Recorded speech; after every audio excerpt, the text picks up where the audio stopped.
5 تا رنگ رژ ترند پاییز و زمستون 2025 بر اساس مجله گلامور.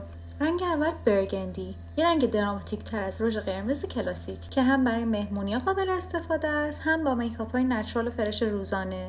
رنگ دوم قهوه‌ای با کمی تمر نارنجی.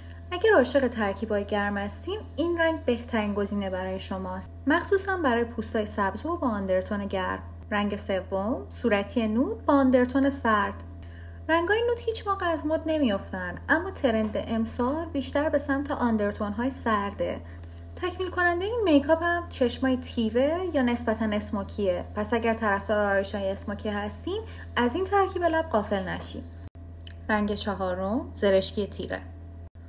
از برگندی تیره تره با یه رگه هایی از بنفش به جای قرمز برای اینکه قدرتمند و مدرن ظاهر بشین. درسته که به نظر ترسناک میاد، اما برای همه آندرتونا مناسبه. و در آخر اگر عاشق دراما هستین یا جسارت میکاپ های متفاوت رو دارین، این رنگ برای شماست. مشکی براق از ترندهای جذاب و هیجان انگیز امساله.